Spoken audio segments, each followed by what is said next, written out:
Ah, ¿Cómo mira, ya te estás? avisa cuando estás grabando. Bien, Sí, ¿tú? también bien, gracias a Dios. Ya teníamos tiempo queriendo programar este comentario, ¿no? Del segundo capítulo. Sí, pero por una u otra cosa no hemos podido ahí coincidir, pero ya, finalmente. Por uno que otro Lo no hijo. planeado sale mejor. Así es, así es. Y el primero fue no planeado. Y el segundo que quisimos planear, nos hemos tardado varios días. Sí, sí. Oye, pues qué gusto, Josué, que podamos comentar de este libro. A mí me encanta, me ha estado encantando. Y hay algo que quiero decir, pero no me quiero adelantar, pero en general, ¿qué te pareció esta segunda marca de una iglesia sana, según Mark Dever? Me pareció que es un rasgo que tiene que ver con la honestidad de la iglesia.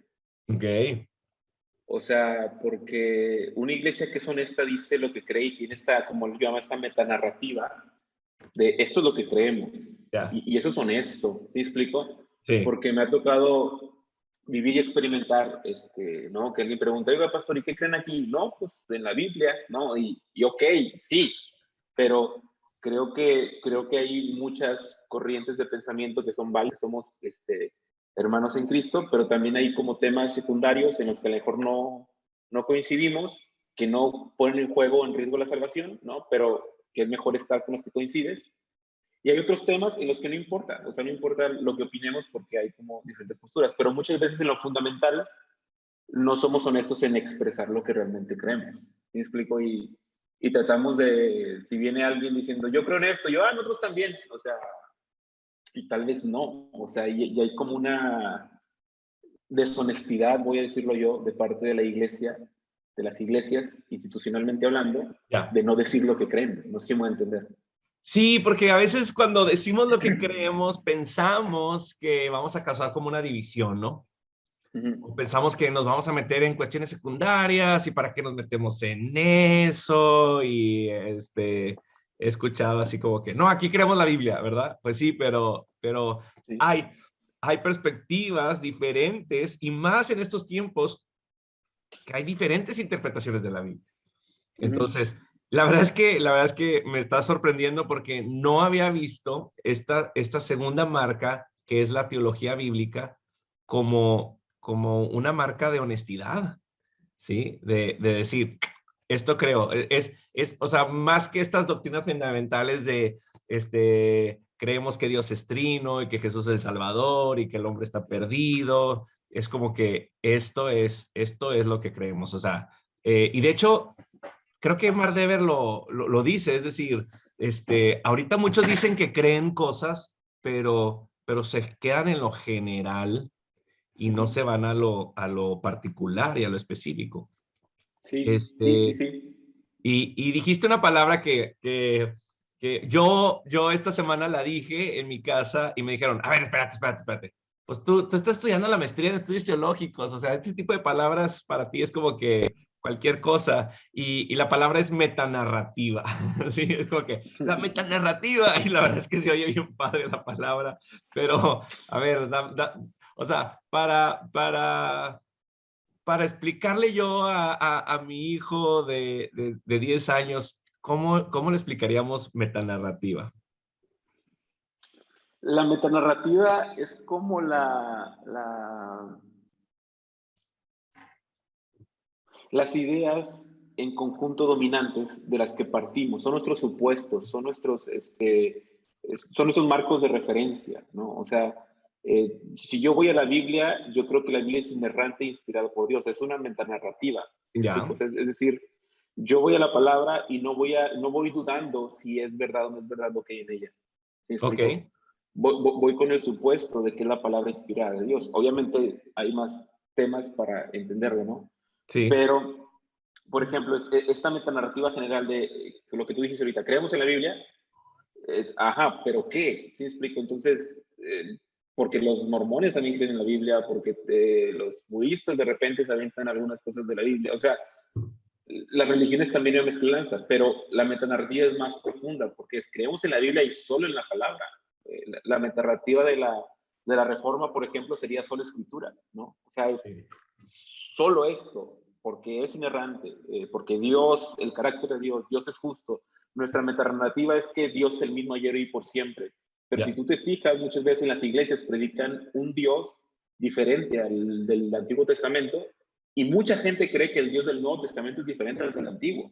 Ya. Y de Es hecho una... David hace o sea, se enfoca en Dios y quién es y su carácter, ¿no? Sí, sí. Yo entendía la metanarrativa, o yo la entiendo como esta gran historia de Dios, ¿no? Cuando parte de la metanarrativa es que yo no soy el actor principal, ¿sí? Yo no soy la estrella de esta película. Dios es el actor principal, Dios es quien recibe la gloria, Dios es quien está escribiendo esta historia, ¿no? Y entonces, la verdad es que cuando yo empecé a ver en estos grandes actos la historia de Dios en la Biblia, empecé como a saborear más el texto, ¿no? Y la verdad es que los primeros dos son bien rápidos, ¿no? Es creación caída, ¿no? Entonces, Génesis 1, 2 y 3 ya tienes los dos actos, ¿verdad? Creación, caída, y luego es redención, ¿verdad? Y luego es nueva creación, ¿no? Entonces, estos son 4 grandes actos que nos dan esta narrativa bíblica que también nos protegen de no sacar de esta gran historia los pasajes que estamos viendo. Entonces, yo así lo entendía, como estos grandes actos. Obviamente hay marcos de referencia, hay contextos, hay guardas, como tú dices, como la Biblia es inerrante, la Biblia es la palabra de Dios, ¿verdad? Hay estas guardas que nos dejan, pero en estos 4 actos, 4 grandes actos de la historia de Dios, es creación, caída, redención y nueva creación, ¿no? Y cómo Dios se mueve en cada uno de esos. Y de hecho, le decía yo a mi esposa, le decía, mira, cuando hemos visto predicaciones de algún tema en la iglesia, la introducción generalmente es, Dios creó esto, el hombre pecó y fue desvirtuado, Dios lo está redimiendo y será perfecto al final, ¿no? Entonces, hemos tenido series acerca del trabajo y el dinero, hemos tenido series acerca de la sexualidad, y la primera prédica es, Dios lo creó, el hombre lo estropeó, Dios lo está redimiendo y será perfecto al final. Pero ese es como que lo que yo entendí por la metanarrativa y la manera en que se lo expliqué a mi esposa en esta semana, ¿no? Sí, porque, es decir, si creemos que la Biblia es inerrante y estamos bajo ese supuesto, muchas veces lo que predicamos se contradice con otras cosas que creemos de la Biblia. Es decir, si tenemos como una metanarrativa, una gran historia y que es compleja, o sea, que creo que hay que estudiar, por eso yo siempre recomiendo que alguien siempre debe estar leyendo un libro de teología sistemática, o sea, Ya. así ya sé que nos dan miedo porque están de este vuelo, ¿no? Pero Sí. así como vayas pudiendo, ve leyendo, ve leyendo, ve leyendo. ¿Cuáles serían Lee qué libros de teología sistemática son como los primeros 2 o 3 a los que tú vas? el de Gruden, ¿Ok? el Gruden. de Erickson, como para no despojarme de mis raíces bautistas, porque así me enseñaron él. También el de Garrett. ¿Ok? Y hay uno muy bueno, que no puedo decir cómo lo obtuve, ¿no? Pero es porque apenas está publicando, es se me fue el nombre de este hombre. Ahorita te lo digo. Es la Bueno, teología sistemática de... Ay, no puede ser que se me de el los nombre. puritanos, Ok. ¿quiénes? No, es de otro hombre, pero ahorita te digo quién es. Bueno, los que yo tengo son, el primero que tuve fue también Gruden, que ya sacó la última versión. Berkov, que me lo pidieron en la maestría, y el de MacArthur.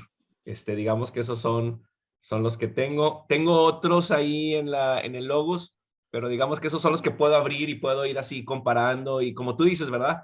Es importante que veamos que se enseñe en la predicación expositiva la palabra, pero que se enseñe no solo la palabra, sino de acuerdo a la palabra, ¿no? Y ese de acuerdo a la palabra es como el texto que se está enseñando está conectado con esta metanarrativa, o sea, con toda esta historia. Porque he escuchado de que, no, pero es que ahí dice y ahí viene. Le digo, sí, pero eso que dice y ahí viene está ligado y conectado a todo esto. Y si lo sacas, o sea, si lo sacas y lo enseñas de esa manera, ya no está fuera de todo su contexto bíblico, ¿no? Creo que tengo lo que decir de eso, pero creo que estamos en el segundo paso. El primer paso que dice Dever, él empieza con una historia de que en el seminario, creo que un compañero de él dijo que no le gustaba pensar de Dios de ciertas maneras, sino Ajá. que le gustaba más pensar de otras maneras, y que Dever le dijo, pues gracias por decirnos tanto de ti, pero no queremos escuchar al Dios que tú te quieres inventar, sino al Dios que está en la Biblia. Sí. Y ese es duro porque creo que hay veces que leemos la Biblia y hay pasajes complejos a los que les dijimos, bueno, vamos a brincarlo, ¿no? Un poquito. Sí. Y uno de ellos tiene que ver, por ejemplo, en el Evangelio de Marcos, la parábola del sembrador, todos la conocemos. Sí. Y la palabra del sembrador hace como un sándwich, y en medio está un énfasis importante. Y lo que está en medio es algo muy crudo y muy duro que Jesús vino a hacer. Y cuando vamos a la palabra del sembrador, como que nos encanta la palabra del sembrador, que sembró esto, sembró aquello, sembró lo otro. Pero hay algo en medio ahí que les dejo la tarea a los que lo están escuchando, que ese texto le ha sentido a toda la palabra del sembrador. Ya. Y que tiene que ver con el juicio de Dios y cómo lo aplica. Y es como un rollo de, esta parte no la entiendo bien, está medio sangrienta. Sigamos con el sembrador, ¿no? Que salió a sembrar cantando Sí. y brincando, Y ¿no? no me gustaría tener ese concepto de Dios, ¿no? Sí, es un tema bien complicado. Por ejemplo, ya me voy a meter en problemas, pero hace poquito prediqué en la iglesia sobre Efesios 1. Y Efesios 1 habla de que fuimos predestinados en él, que desde antes de la fundación del mundo él nos escogió y todo este rollo. Y yo comencé diciendo en la iglesia que un amigo, bueno, conocido pastor, una vez estábamos hablando, de hecho jugábamos en un equipo de fútbol, y así en una plática de antes del partido me dijo, yo soy anti-predestinación. Entonces yo volteé a verlo, le dije, ¿qué te pasa? Estás mal. O sea, le dije, porque a ver, puedes tener una postura diferente a la predestinación, y está bien, hay diferentes posturas, y no hay problema con eso, o sea, son posturas, está bien. Pero decir que eres anti-predestinación, pues es antibíblico, ¿por qué está? O sea, sí me estoy dando a entender, o sea, y Sí, creo sí, que sí. muchas veces la gente no quiere lidiar con algo que está ahí. Sí. Es justamente el punto. No estoy diciendo que todos crean la predestinación como la creo yo, ¿sí me explico? Sino que está ahí y no puede ser anti-juicio de Dios, no puede ser anti-santidad de Dios, no puede ser porque están ahí.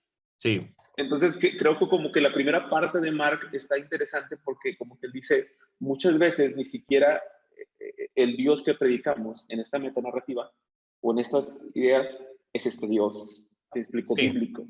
Sí. De hecho dice, Y ese es un gran problema.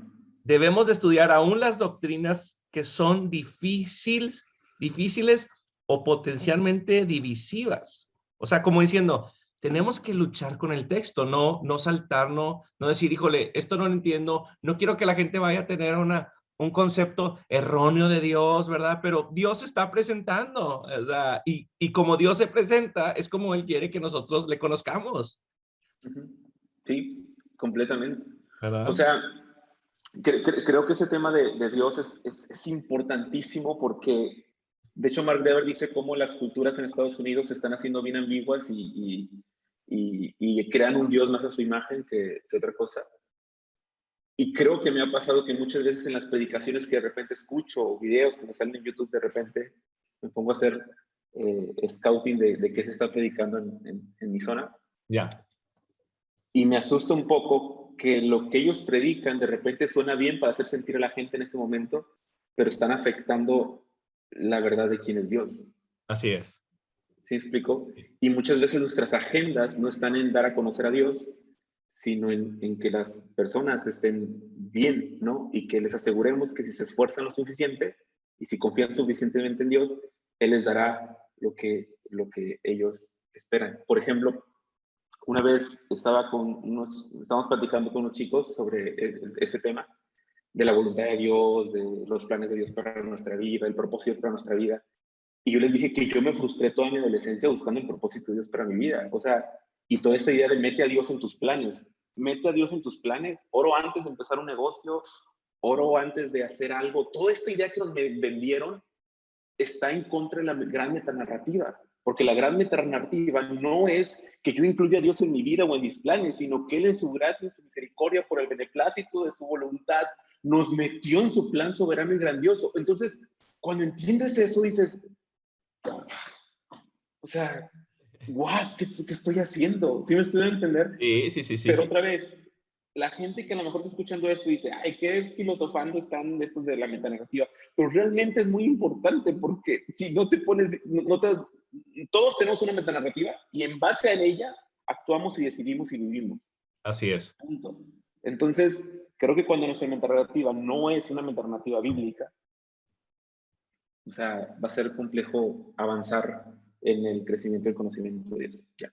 Y creo que por eso es como, o sea, Mark Dever nos presenta la primera, que es predicación expositiva, pero dice, la predicación expositiva necesita ser como inmersa o dentro de esta, de esta teología bíblica, que yo voy a hacer así rápidamente. Cuando yo empiezo a estudiar teología, mi idea es que solo hay teología sistemática. ¿Sí? Y entonces yo quería, lo que hace la teología sistemática, para los que nos están escuchando, es que resume los temas de la Biblia, ¿verdad? Y de una manera sistematizada. Y eso es bueno. Pero la teología bíblica nos presenta los temas, los grandes temas de la Biblia, ¿verdad? Y la verdad lo que me gustó y me gustaría como que entrar a este inicio de metanarrativa, porque la teología bíblica, o sea, no se puede separar del inicio, del centro, ¿verdad? Y del final, está todo conectado. Y en ese todo conectado, la verdad es que lo que a mí me gustó que hizo Mark Dever es que, que, que habla de Dios en la metanarrativa, ¿sí? Porque a mí, yo dije, bueno, metanarrativa, creación, caída, redención, nueva creación, y como que solo veía el arco, ¿no?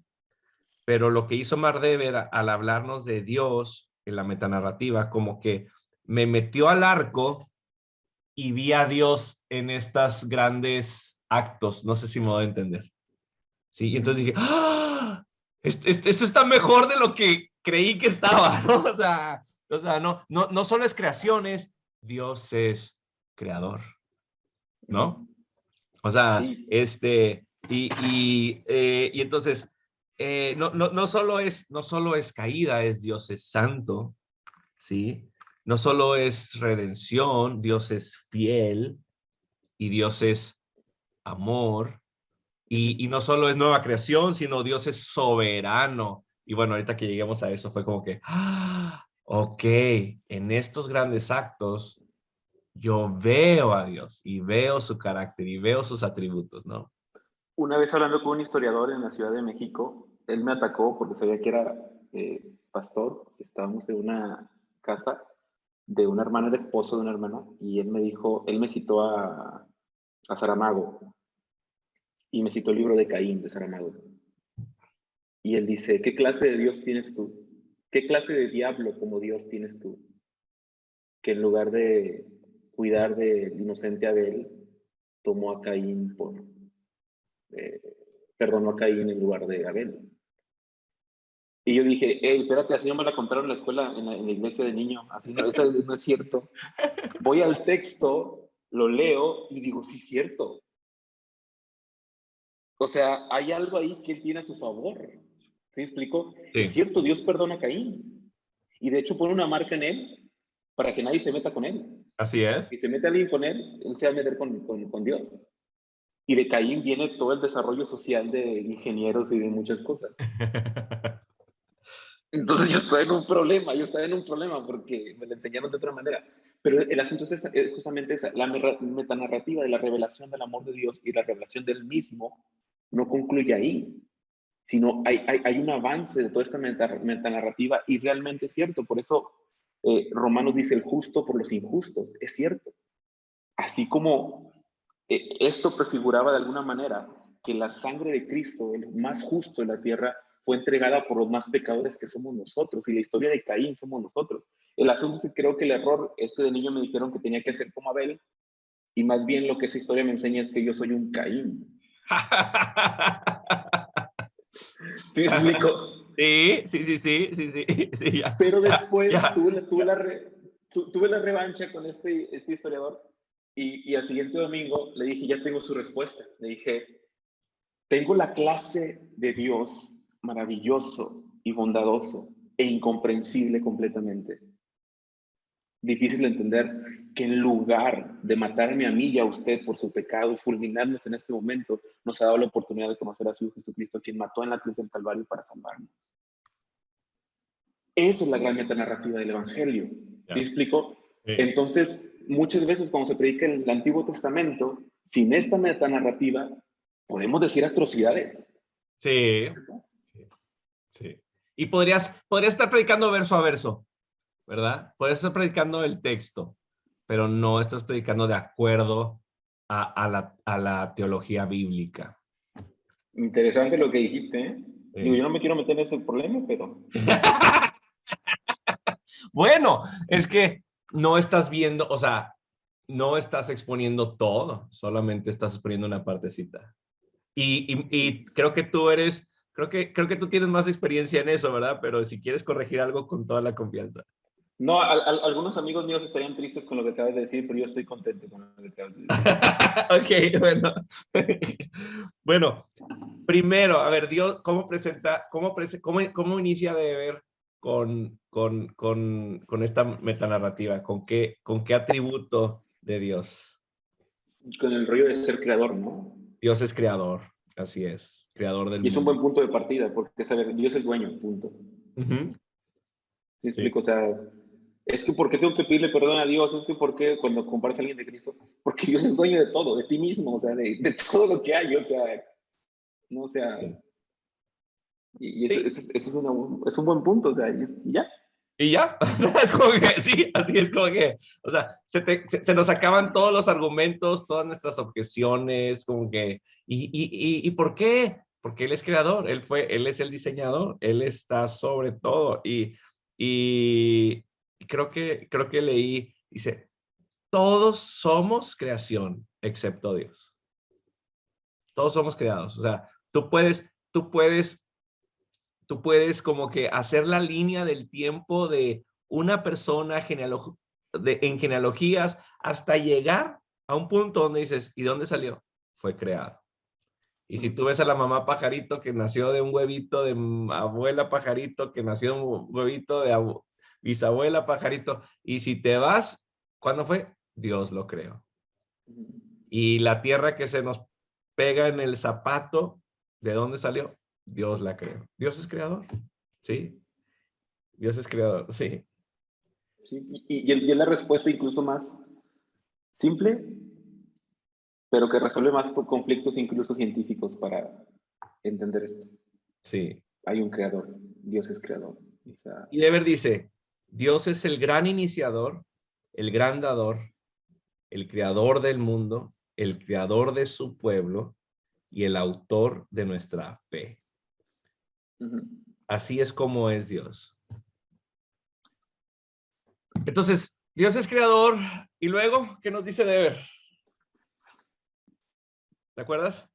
sí, pero te faltó decir que Deber también dice que en ese tema de la creación hay como varias cosas, o sea, Dios es creador y que Él es un Dios que eligió un pueblo.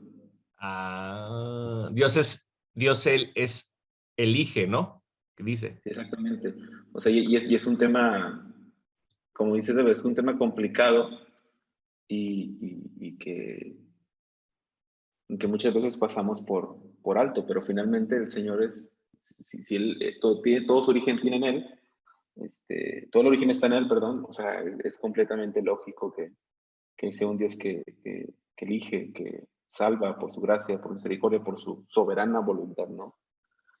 Y bueno, son temas que hay que platicar y creo que la parte que no nos gusta mucho hablar y que también creo que, lo digo con mucho respeto, pero creo que también muchos la enseñan y la predican con tanto orgullo que, digo, si realmente crees eso, te debería dar temor, o sea, deberías estar temblando Una hablando humildad, sobre... ¿no? Sí, de hecho estoy viendo donde Exactamente. me dices eso, dice, Él es un Dios creador y es un Dios elector o electing God. Dice, Ujú. Suena aún más chido así. en que no podamos entender completamente estas verdades, la Biblia, undeniably, enseña que nuestra salvación últimamente proviene de Dios en vez que nosotros. Sí. Y es con la verdad con la que hay que lidiar. Así lo voy a Es poner una mejor en mi verdad, sí. iglesia. Electing God. Así es. Electing God. Bueno, ahora sí que ya no le sacamos la vuelta a estos temas, ¿verdad? Después de ahí dice, Dios es un Dios santo, ¿no? Y entonces ahí ya empezamos a ver como la caída en contraste con su santidad. Ujú, Como diciendo, Dios no es moralmente indiferente. ujú. Y para mí esto fue Sí, como que una cuestión de, ok, o sea, Dios podría haber sido como que, bueno, ahí le hacen como quieran, pero no, él es santo. sí, sí, A él le sí. Es un importa. y creo que siempre estuvo expresada su santidad en esta gran historia de la Biblia. Y de hecho me gusta porque Dever habla de que justamente este carácter de Dios es la idea ligada a los sacrificios y, y cómo Dios provee formas en las que podamos acercarnos a Él, o sea, que tengamos conciencia de que Él es un Dios santo. Porque al él ser santo y nosotros no, hay un conflicto, ¿no? O sea, a Sí, ver, y entonces sí, empieza, como tú dices, empiezan los sacrificios, ¿no? Empieza sí, cómo el ser humano puede reconciliarse. sí, Sí, sí, sí, porque, completamente. porque nuestro pecado nos separa de Dios y todos somos pecadores. Y no podemos nosotros limpiar nuestro pecado, ¿verdad? Wow. Sí. Y creo que de ahí se desprende preguntas que él hace en una parte que dice, las personas son básicamente buenas o malas, tenemos la capacidad de limpiarnos, tenemos la capacidad de santificarnos o no, ¿sí me explico? O sea, son muchas cosas o como que este tema de la santidad nos hace entrar en un conflicto que la Biblia resuelve definitivamente, pero es un tema con el que hay que lidiar. Y aquí, eso es interesante, también está ligado a la predicación. Muchas veces, cuando, por ejemplo, me ha pasado cuando estamos estudiando los profetas o en un curso de predicación de profetas, vemos acá al Dios de los profetas bien enojado, ¿no? Enojadísimo contra su pueblo, pero de repente hay como una contención de, pero bueno, ya llegó Cristo, entonces ya tranquilos todos. ¿Sí me Sí, explico? no importa el pecado. Ya es exactamente yo, y dices, no, o sea, es cierto que en salvación la ira de Dios fue aplacada, ¿no? Pero la ira de Dios se mantiene para los que no han creído en Cristo y para los que no se sujetan a Cristo. ¿Me explico? O sea, y son cosas que a veces, muchas veces queremos que la gente vaya a la iglesia a escuchar una predicación que les libere un poquito de la culpa en lugar de Ya, lidiar con ella. así es. ¿Me explico? O sea, y lo que se tiene que hacer en esta gran narrativa de lo que estamos hablando, Dios creador, Dios santo, es un tema de eres pecador, me siento re mal porque soy pecador, qué bueno que te sientas mal, porque es un tema difícil, o sea, Así es. es un tema, ¿no? No O sea, cuando apreciarías, no apreciaríamos su amor y su fidelidad. completamente.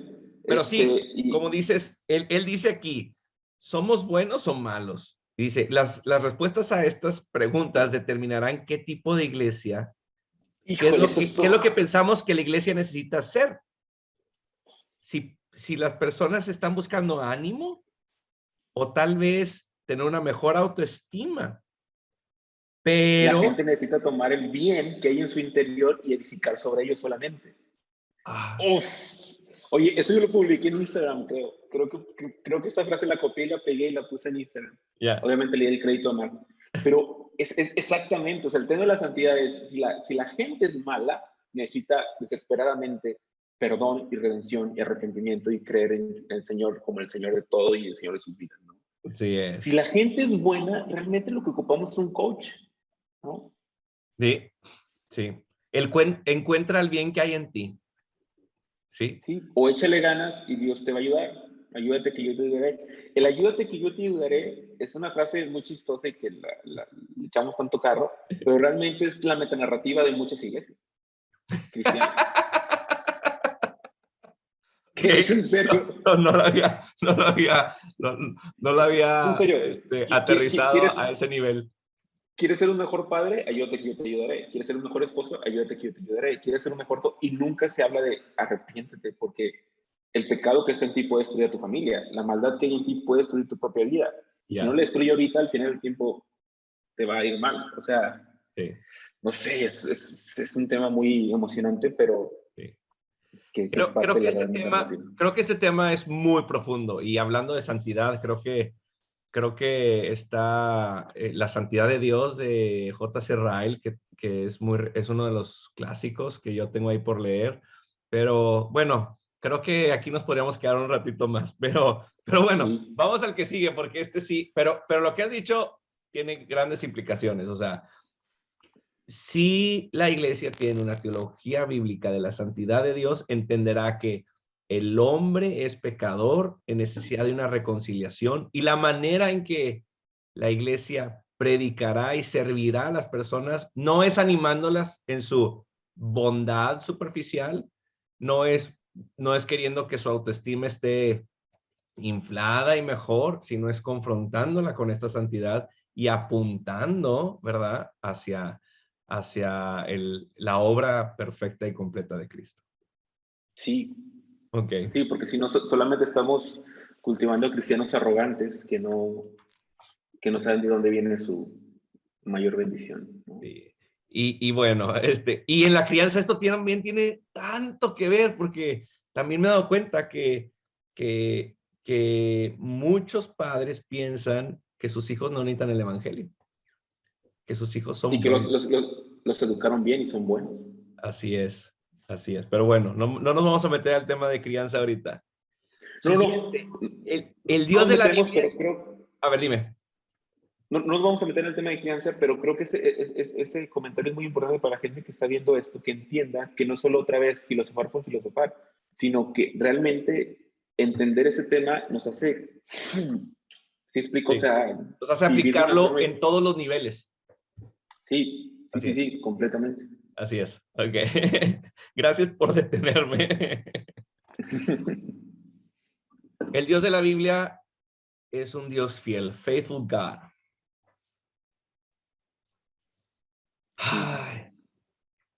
Y él toma aquí, estoy viendo el pasaje que toma, él toma Éxodo 34, 6 y 7. Dios compasivo y lleno de gracia, lento para la ira, abundante en amor y misericordia.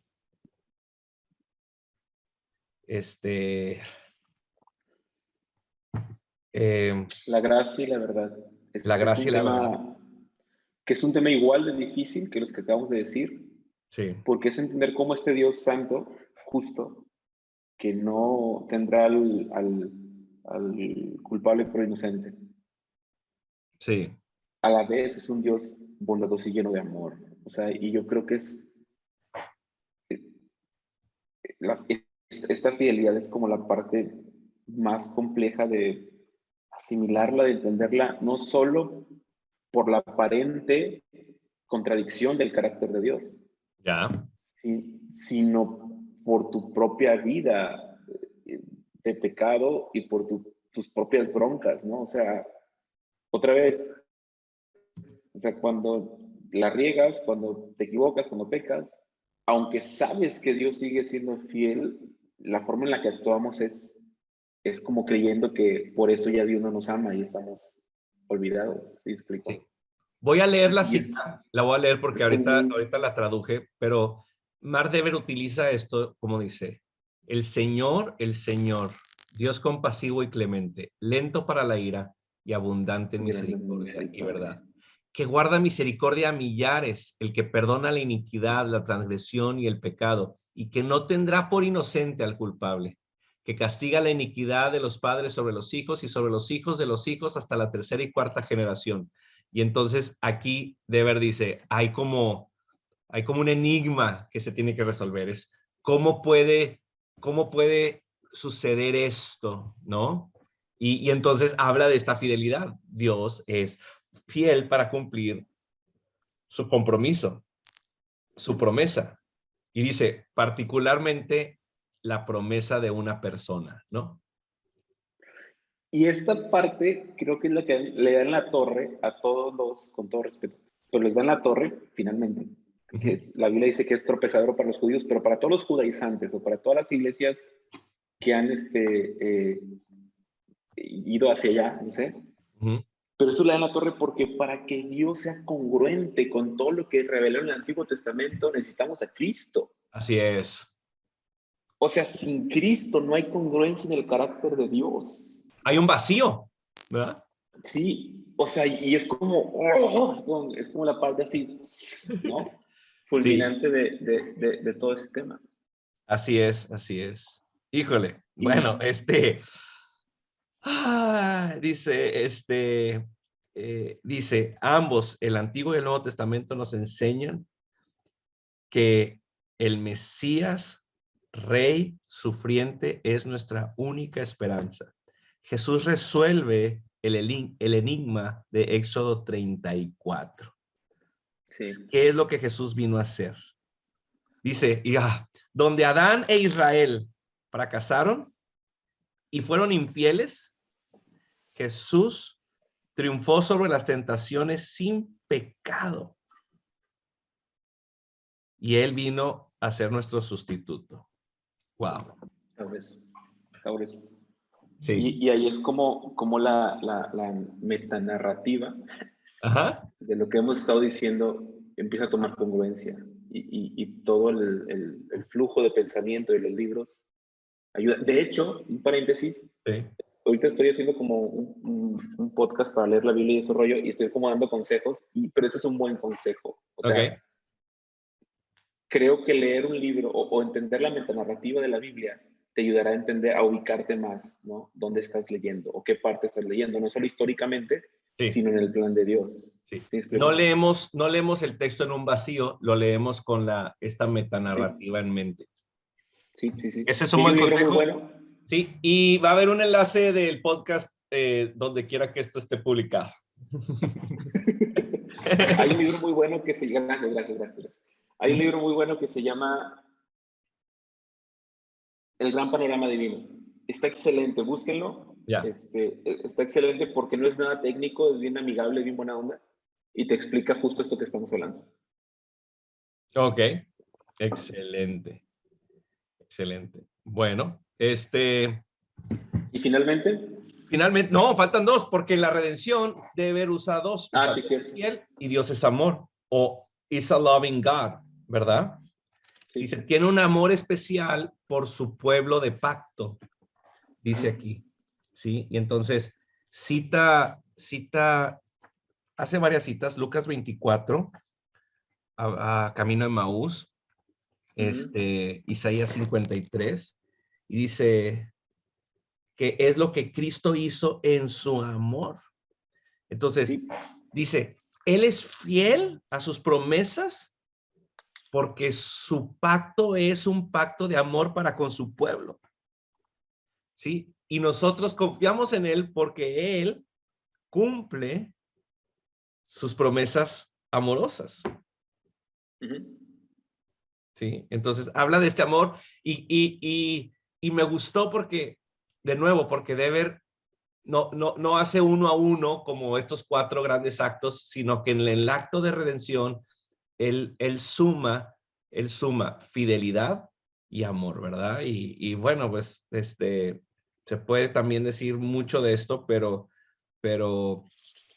es Dios de amor rescatándonos, siendo fiel Sí, a sus promesas. sí, está muy loco. Está muy loco porque creo que esta parte del amor de Dios, porque Dios es amor, eh, culmina o concluye, como ya le dijimos, en Cristo, y en Él, o sea, puedes entender muchas cosas. Por ejemplo, no sé, pienso en cuando Dios le pidió a Abraham a su hijo, ¿no? Alguien en este tiempo diría, ¿qué clase de Dios tienes que pide un sacrificio humano? No, o sea, ¿cómo Sí. que mi hijo? ¿No? Y creo que visto desde esa perspectiva tendrían razón, pero incluyendo la metanarrativa, la gran historia, el plan de Dios de redención, dices, ok, ¿sí explicó? Sí. Dios proveerá de un cordero y la idea era que, que esto iba a pasar.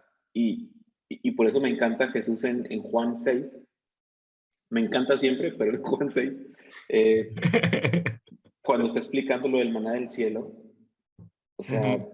hay una parte donde Jesús se pone bien intenso y dice, van a beber mi sangre, van a comer mi carne, van a... No, y la gente se decía, como, ¿qué onda con este? O sea, ¿qué está pasando? Pero es que sí, o sea, es sangriento lo que Jesús vino a hacer en este mundo. Y no solo sangriento hablando del parte físico, sino es sangriento espiritualmente hablando. Cargar con la ira de Dios por el Ya. pecado de su pueblo es algo complicado, ¿no? Entonces, ahí encuentras el gran amor de Dios y la fidelidad de Dios para enviar a Cristo, ¿no? Sí. Amén. Es Amén. algo muy chido. Y por Sí, último, sí. y por último dice, el Dios de la Biblia es un Dios soberano.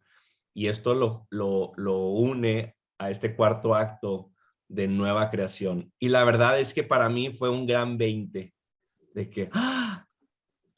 O sea, había visto, o sea, creo que he entendido algo de la soberanía de Dios, pero como que generalmente la enfocaba más en esta salvación, ¿no? En su elección, en su soberanía, en que Él está sobre todo y hace las cosas, este, pero, pero me gustó la manera en que, porque Dios es soberano, la nueva creación está asegurada.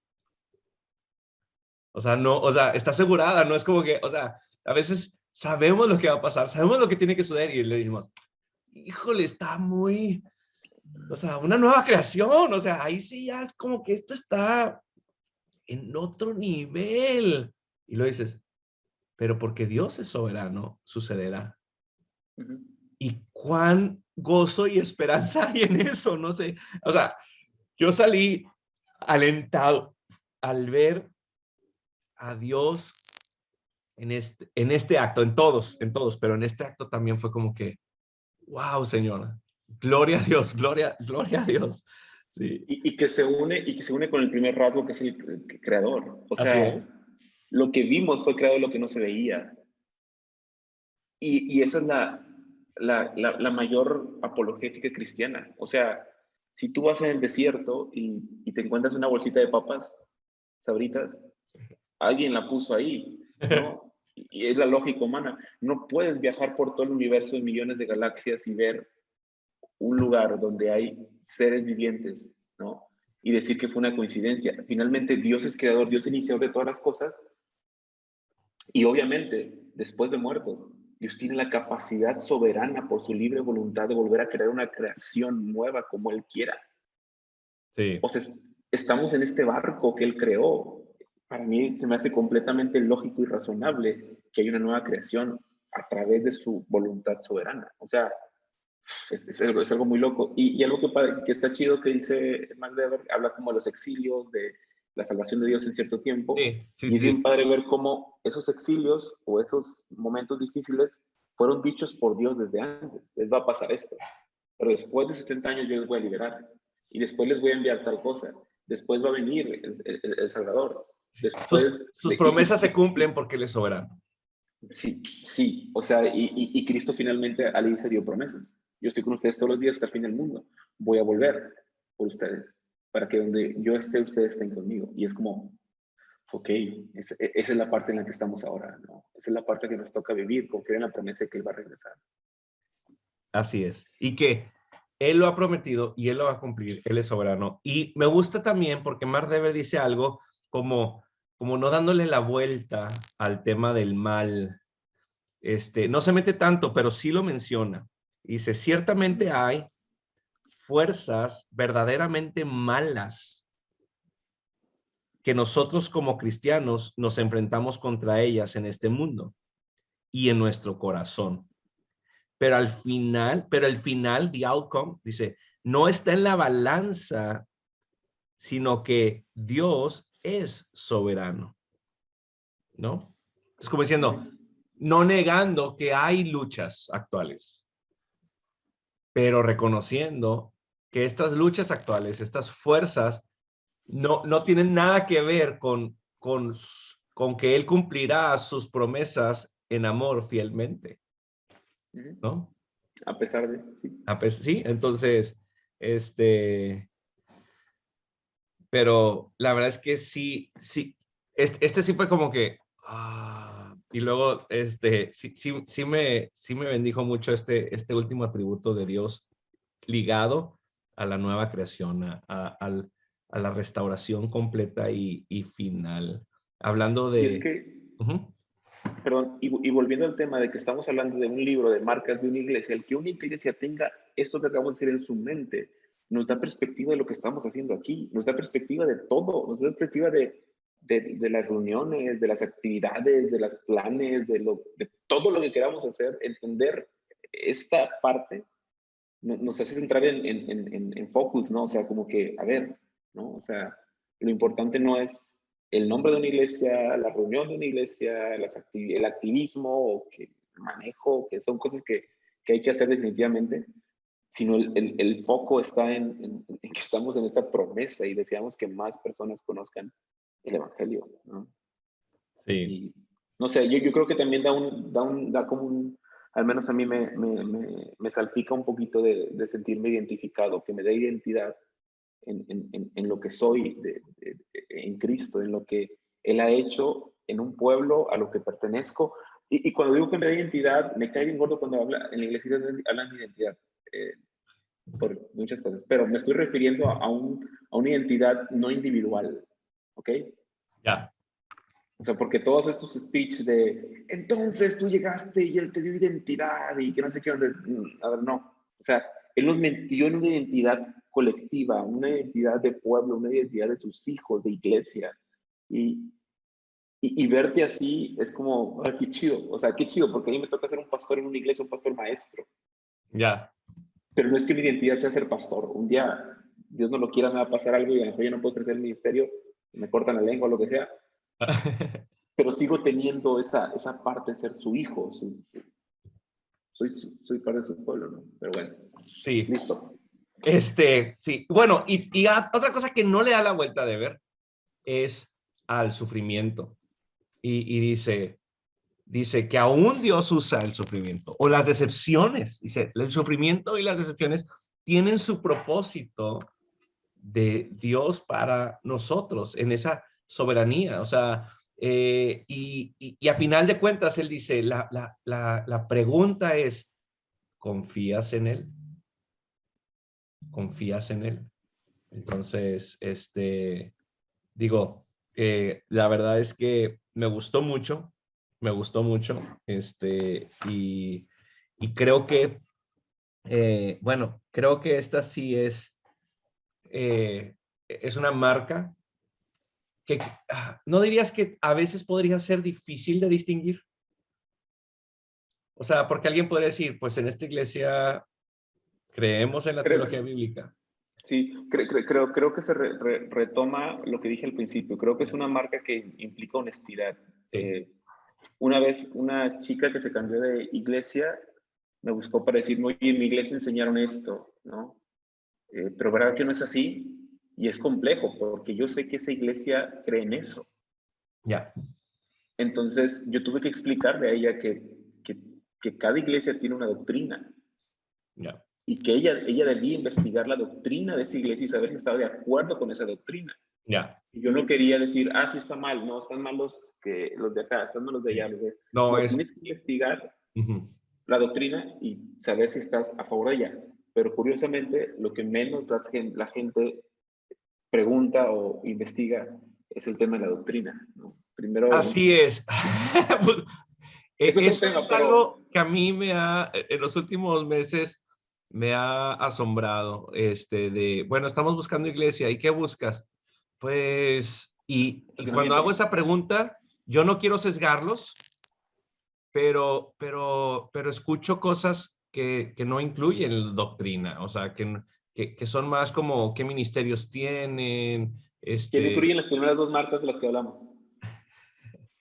que no incluyen estas, ¿o sí? Las primeras dos marcas. No, o sea, que no las incluyen muchas veces. Ah, claro, no, es como, pero bueno, se nos está acabando el tiempo, creo. Yo, la verdad, pienso que podríamos platicar mucho, mucho más, pero Josué, qué gusto de nuevo platicar contigo, acerca de este libro, 9 marcas de la iglesia, de una iglesia sana. Ya lo Y conseguí en ya, físico. ok. Pero bueno, Dios mediante, en un futuro platicamos del capítulo 3, ¿cómo es? Sí, adelante. Sí. A mí me está ayudando mucho para el proceso que estoy viviendo y espero que a ti también y a los que nos escuchen también. Así es, así es. Pues bueno, pues nos vemos y gracias de nuevo y disfruto mucho estas pláticas. Igual yo.